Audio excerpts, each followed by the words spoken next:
Hello बच्चों, good morning. आज मैं क्लास 8 का चैप्टर 5 पढ़ाऊंगी। मैं पढ़ नहीं सका। तो क्यों नहीं पढ़ सका, उसका क्या कारण है, तो हम लोग पढ़ेंगे। ओके, देखिए।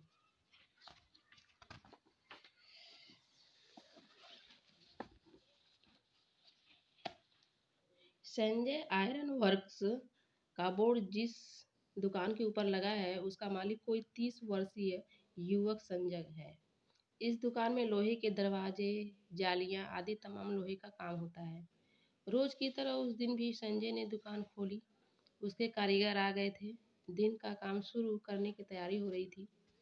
तभी एक रिक्शा आकर रुका। रिक्शा से एक बूढ़े सज्जन उतरे और दुकान के मालिक को उनकी निगाहें खोजने लगी। संजय एक कारीगर को कुछ काम समझा रहा था। उसने वहीं से आवाज़ दी, बैठिए बाबूजी, मैं अभी आया। बूढ़े बाबूजी संजय की मेज कुर्सी के सामने रखी लोहे की 2 कुर्सियों में से एक पर बैठ गए। कुछ ही मिनटों में संजय आया और अपनी कुर्सी पर बैठ गया। बताइए बाबूजी, क्या काम है, संजय ने कहा, और वह उन बूढ़े बाबूजी में अतीत का कोई बहुत जाना पहचाना चेहरा खोजने लगा। बेटा, खिड़की में लोहे की जाली लगवानी है। आजकल चोरी चकारी बहुत हो रही है। आप कहाँ रहते हैं, संजय ने पूछा। यही मार्केट के पीछे वाली कॉलोनी में 53 नंबर का मकान है। यहाँ किसके पास रहते हैं? मेरा बेटा है, कॉलेज में प्रोफेसर है, बड़े गर्व से उन्होंने कहा। मैं अध्यापक रहा हूँ। मेरे पढ़ाए बच्चे आज बड़े बड़े अफसर बने बैठे हैं, जबकि इन्हीं का यह शिष्य है जो कि आयरन वर्क्स का काम कर रहा है, लोहे का काम कर रहा है। संजय ने देखा कि बूढ़े बाबूजी ने यह बात बड़े गर्व से कही थी। कोई और होता तो कहता कि बुढ़ापे में लोगों में ज़्यादा बोलने और बिना पूछे ही अपने बारे में बताने की आदत होती है, लेकिन संजय ने ऐसा नहीं सोचा। वह उन्हें पहचान गया था, इसलिए उनकी बात पूरी होने पर उसने पूछा, आप मुझे पहचानते हैं? उत्तर में बूढ़े बाबूजी ने अपने चश्मे के मोटे कांचों के सहारे संजय को पहचानने की कोशिश की, पर निराश हो गए। नहीं बेटा, मैं तुम्हें नहीं पहचान पाया, लेकिन मैंने आपको पहचान लिया है। आप बलदेव मास्टर हैं ना? अब बूढ़े और पोपले मुंह की झुर्रियों में हल्की हंसी दिखाई दी। वह बोले, हाँ हाँ, मैं बलदेव मास्टर ही हूँ। लेकिन तुम? वह अपने चश्मे के सहारे संजय को फिर से पहचानने की कोशिश कर रहे थे। आपको शायद याद हो, 17-18 साल पहले महेंद्रगढ़ के सरकारी स्कूल में आपका एक छात्र 7वीं में पढ़ता था। उसको आप घोंचू कहा करते थे, कहते थे इसे कुछ नहीं आता, यह तो एकदम घोंचू है। एक तरह से उसका नाम ही घोंचू रख दिया था। हाँ हाँ, याद आया, एक छात्र था। वह छात्र मैं ही हूँ, संजय ने कहा। आप उसको किसी न किसी गलती पर सजा देते थे? अरे बेटा, हंसकर बलदेव मास्टर बोले, स्कूल में ये सब बातें होती ही हैं।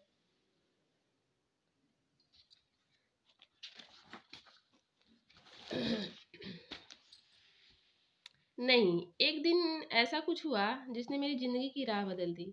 आपको शायद याद हो, उस दिन होमवर्क न करके आने के कारण आपने मुझे बहुत पीटा था और आपकी उसी मार ने मुझे भटकने के लिए मजबूर कर दिया। क्या? आश्चर्य से बलदेव मास्टर ने पूछा। लेकिन आपकी इस मार ने दरअसल मेरे मन में पढ़ाई के प्रति नफरत पैदा कर दी थी। मैंने घर आकर माँ से कहा था कि अब मैं स्कूल पढ़ने नहीं जाऊंगा, और फिर माँ के लाख समझाने के बावजूद मैं स्कूल नहीं गया। संजय एक क्षण को रुका, फिर बोला, सर, आप तो जानते थे कि मेरे पिता चौकीदार थे और एक दिन डाकुओं से मुकाबला करते हुए वह शहीद हो गए थे। तब मैं 5-6 वर्ष का था। फिर यह भी आपको याद होगा कि मेरी माँ मुझे आपके पास लेकर आई थी स्कूल में दाखिला कराने के लिए। हाँ हाँ, याद है, बलदेव मास्टर ने कहा। तो यह भी याद होगा कि मेरी माँ ने आपको सारी मजबूरी बताकर कहा था कि यही लड़का अब मेरा सहारा है, यही मेरी ज़िंदगी में रोशनी करेगा। पढ़ लिख कर कुछ बन जाएगा तो ज़िंदगी आराम से कट जाएगी। और आप खुश हुए थे कि एक गरीब विधवा अपने बच्चे को पढ़ाना चाहती है। हाँ, बस इतना ही कहा बलदेव मास्टर ने। लेकिन संजय कहता जा रहा था, उसके बाद मैं आपकी नज़रों में घोंचू बन गया, क्योंकि और बच्चों के माता पिता घर पर उनकी पढ़ाई में मदद करते थे, उनका होमवर्क करा देते थे, पर मुझे कौन पढ़ाता, कौन होमवर्क कराता? मेरी निरक्षर माँ। मैं पूरी कोशिश करता, दोस्तों से पूछकर किसी तरह क्लास का काम और होमवर्क कर लेता, फिर भी मुझे उसके लिए मिलती थी आपकी सज़ा। और उस दिन होमवर्क न करने के कारण आपने मुझे इतना मारा था कि मैंने तभी निश्चय कर लिया था कि आज के बाद मैं स्कूल की तरफ कदम नहीं बढ़ाऊंगा। तो क्या फिर तुमने पढ़ाई पढ़ाई की ही नहीं? नहीं, कई दिनों तक तो मैं यूं ही भटकता रहा, घूमता रहा। 2 महीने बीत गए, फिर एक दिन मेरे मामा जी आए। उन्होंने हमारी हालत देखी तो वे हमें अपने साथ सुजानगढ़ ले गए। मामा भी इतने संपन्न नहीं थे कि हमारी परवरिश करते, लेकिन उन्होंने रहने को छत और अपना साया हमें दिया था, वही बहुत था। हालांकि मामा जी ने कहा था कि चलो तुम्हारा स्कूल में दाखिला करा देता हूँ, जो कुछ मदद हो सकेगी जरूर करूँगा। लेकिन मेरे मन में स्कूल के प्रति ऐसी नफरत जाग चुकी थी कि मैंने मामा जी से पढ़ाई करने के लिए साफ मना कर दिया। न जाने क्यों मुझे यही लगता कि स्कूल में पढ़ाई करने का मतलब है मास्टर साहब की मार खाना। यही सबसे गड़बड़ हो गया। लेकिन बेटा, इतना बड़ा फैसला लेने से पहले मुझसे पूछा तो होता, बलदेव मास्टर ने धीमी आवाज में कहा। आपके पास कैसे आता? आपके भय ने ही तो मुझे वह फैसला लेने के लिए मजबूर किया था। पर बाद में सोचता रहा कि अगर मैं उस दिन के बाद स्कूल नहीं गया और पूरे 2 महीने तक वो स्कूल नहीं गया, तो क्या एक दिन भी आपने सोचा कि गोचू का क्या हुआ? स्कूल क्यों नहीं आ रहा है? कहीं बीमार तो नहीं है? मेरे किसी सहपाठी को ही भेजकर मेरी खबर पूछवा ली होती। मैं तो बालक था, पर आप तो अध्यापक थे। मेरी माँ और मेरे हालात को आप जानते थे, लेकिन मैं तो आपकी नज़रों में गोचू था। तब भला आपको मेरी फिक्र क्यों होती? फिर तुमने क्या किया? बलदेव मास्टर जी ने भर्राए गले से पूछा। क्या करता? मामा जी के कहने समझाने के बावजूद मैंने पढ़ाई करने के बजाय दुकानों में नौकरी शुरू कर दी। माँ भी आसपास के घरों में काम करने लगी थी, ताकि हम मामा जी पर बोझ न बने। जिंदगी घिसट घिसट कर चलती रही। माँ धीरे धीरे कमजोर होती गई, बीमार रहने लगी, और एक दिन वह भी चल बसी। मैं अब मामा की छाया में गुजर करने लगा था। एक साइकिल की दुकान पर काम मिल गया। कुछ बरस और गुजरे। फिर एक भले इंसान ने मुझे एक लोहे के कारखाने में नौकरी पर लगवा दिया। वहाँ मैंने काम सीखा भी और कुछ पूंजी भी जोड़ी। फिर एक भले आदमी ने बताया कि यहाँ श्यामगंज में लोहे की दुकान की गुंजाइश है, काम शुरू करो तो चल निकलेगा। बस मैं श्यामगंज आ गया। यहाँ स्कूल की इमारत बन रही थी, उसमें लोहे के काम का ठेका मुझे मिल गया। मुझे लगा कि मैं स्कूल में तो न पढ़ सका, लेकिन उसकी इमारत बनने में मेरी मेहनत काम आएगी। यही क्या कम संतोष की बात है? इस स्कूल में जो विद्यार्थी पढ़ेंगे वे तो कम से कम मुझसे अच्छे ही बनकर निकलेंगे। क्या बाद में भी तुम्हारे मन में पढ़ने की इच्छा नहीं जागी? बलदेव मास्टर ने पूछा। नहीं, पढ़ाई से तो मन उचट गया था, क्योंकि आपकी उस दिन की माँ ने दिल पर ऐसी खरोंच डाली थी कि उसकी टीस मुझे पढ़ने से बराबर दूर करती रही। काश आपने उस दिन मारा न होता, तो आज आप जिन विद्यार्थियों का जिक्र गर्व से करते हैं, उनमें से एक मैं भी होता। फिर गहरी ठंडी सांस लेकर संजय बोला, खैर छोड़िए इन पुरानी बातों को, बताइए क्या काम करना है। संजय ने देखा कि बलदेव मास्टर के गले में आवाज़ जैसे अटक गई है और चश्मे की मोटी कांचों के पीछे आंसू बह रहे हैं। इसको लिखे हरे कृष्ण देवसरे। कहने का मतलब, एक जो टीचर होता है, शिक्षक होता है, उसको समझना चाहिए जो छात्र है, क्योंकि उसका जो रिलेशन हो जाता है एक माँ बाप की तरह हो जाता है। तो अगर उसके दुख सुख को अगर थोड़ा सुनता है टीचर या शिक्षक सुनते हैं, तो उसके जीवन में बहुत सारा चेंजिंग आ सकती है, बहुत सारा परिवर्तन आ सकता है। तो आज वह कुछ मतलब नहीं बन सका है, तो वह बलदेव मास्टर को ही जिम्मेदार मानते हैं संजय। और यही है, आज वो नहीं पढ़ सका है तो बहुत ही मायूस है कि जिन बच्चों का गर्व से नाम ले रहे हैं, ये डॉक्टर बन रहा है, जो भी बड़े बड़े ऑफिसर बन रहे हैं, तो आज मैं भी उसमें होता शायद। तो इसको लिखे हैं हरे कृष्ण देव सरे। आप लोग इसको पढ़ लीजिएगा इनके बारे में, और मैं डायरेक्ट आती हूँ आप लोग को क्वेश्चन आंसर में। ओके, देखिए, संजय की दुकान का क्या नाम था? Sanjay iron works. संजय की दुकान पर कौन आया था? बलदेव मास्टर। संजय का आगंतुक से क्या संबंध था?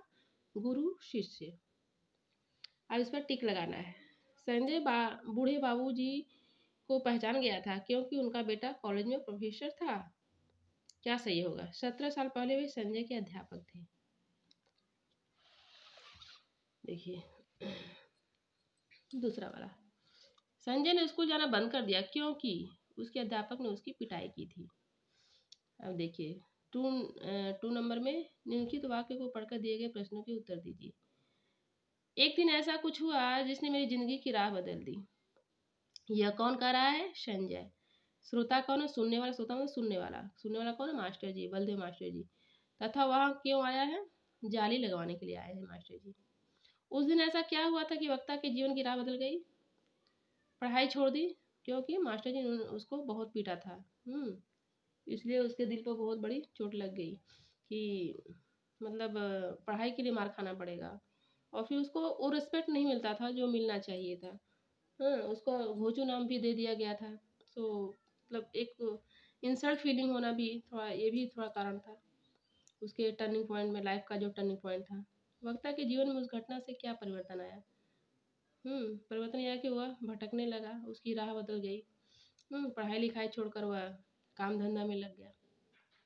वक्ता की कहानी का श्रोता पर क्या प्रभाव पड़ा? बलदेव मास्टर की आंखों में क्या हुआ? आंखों से आंसू बहने लगे और आवाज़ जैसे गले में अटक गई हो। मतलब उनको भी लगा कि शायद मैं गलत था, मुझे ऐसा नहीं करना चाहिए था और उसकी हाल चाल पूछना चाहिए था। हालांकि उसकी माँ ने सारी कहानी सुनाई थी अपने जीवन की, कि क्या क्या उसके पिताजी शहीद हो गए थे डाकुओं का मुकाबला करते करते। फिर भी बलदेव मास्टर जी ने जो ध्यान देना चाहिए वो नहीं दिया। तीसरा नंबर देखिए, इस पर सही गलत का है टिकाना है। संजय बाबूजी को नहीं पहचान पाया। गलत। पहचान पाया।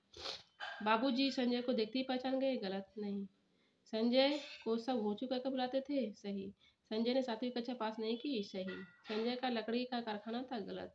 आयरन का, लोहा का कारखाना था। संजय क्या काम करता था? लोहा का काम। संजय का नाम घोचू किसने व क्यों रखा था? बलदेव मास्टर ने, क्योंकि वो पढ़ने में कमज़ोर था। और काम नहीं, मतलब होमवर्क करके नहीं लाता था। जितना मतलब करना चाहिए उतना नहीं करता था, क्योंकि उसके घर में कोई पढ़ाने लिखाने वाला नहीं था, माँ निरक्षर थी। और संजय के पिता क्या करते थे? चौकीदारी काम करते थे। सो बच्चों, मुझे पूरा विश्वास है कि आप लोगों को एक चैप्टर भी बहुत अच्छी तरह समझ में आ गया होगा और प्रश्न उत्तर भी मैंने आप लोगों को बता दिया है। चैप्टर बहुत ही सुंदर है और जो कुछ अभी अगर आप लोग को नहीं समझ में आया तो आप लोग कमेंट बॉक्स में ज़रूर पूछिएगा, मैं आंसर देने के लिए तैयार रहूँगी। तब तक के लिए धन्यवाद। Thank you.